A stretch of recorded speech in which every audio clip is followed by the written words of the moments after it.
ধন্যবাদ।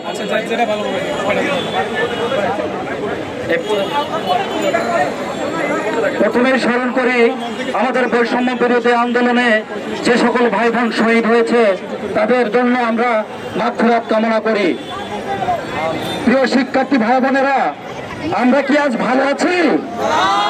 আমরা ভালো নেই, কারণ আমাদের দেশে যে ফ্যাসিস্টবাদী সরকার ছিল সেই সরকারের জন্য কিন্তু আমরা ভালো থাকতে পারিনি।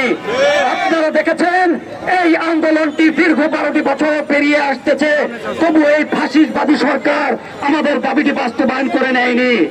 কারণ যদি এই দাবিটি বাস্তবায়ন করত তাহলে তার লোকজনকে সে অবস্থান দিতে পারত না, সে কারণেই সে আমাদের দাবিটি বাস্তবায়ন করত না। আজকে আপনারা দেখেন আমাদের এই আন্দোলন আমরা করতে গিয়ে আমরা বারবার জেল খেটেছি, আমাদের নামে বারবার মামলা দেওয়া হয়েছে, আমাদের উপর বারবার হামলা এসেছে। কেন এগুলো আসবে? আমরা কারণ তখন স্বাধীন ছিলাম না। আমরা 5ই আগস্ট মানে 36 আগস্ট জুলাই আমরা কিন্তু স্বাধীন হয়েছি। আমরা এখন স্বাধীন দেশের নাগরিক, আমরা বুক খুলে আমাদের মনের কথা বলতে পারতেছি, কিন্তু আগে আমরা পারিনি।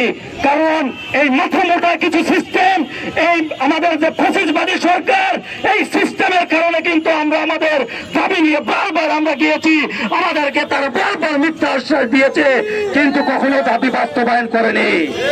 আমাদের দেশের একজন কাউয়া নামে একজন কাদের কাউয়া ছিল, আপনারা চিনতেন মনে হয়।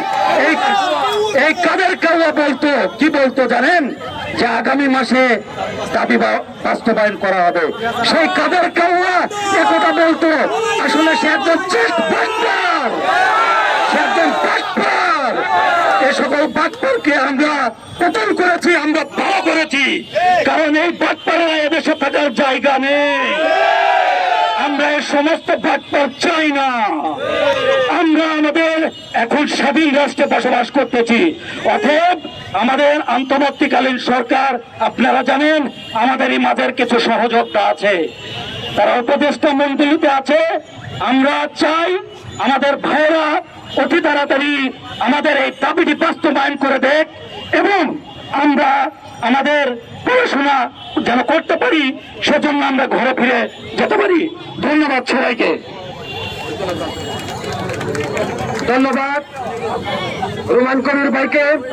আমরা অল্প কিছুক্ষণ আর কয়েকজন বক্তব্য দিয়ে আমরা এখান থেকে মিছিল নিয়ে যাব। আমরা সবাইকে বলবো, আপনারা ধৈর্য ধরে সবাই আমাদের সমাবেশস্থলে আপনারা অবস্থান করুন। বক্তব্য নিয়ে আসবেন আমাদের সংগ্রামী সহযোদ্ধা, যিনি অতীতে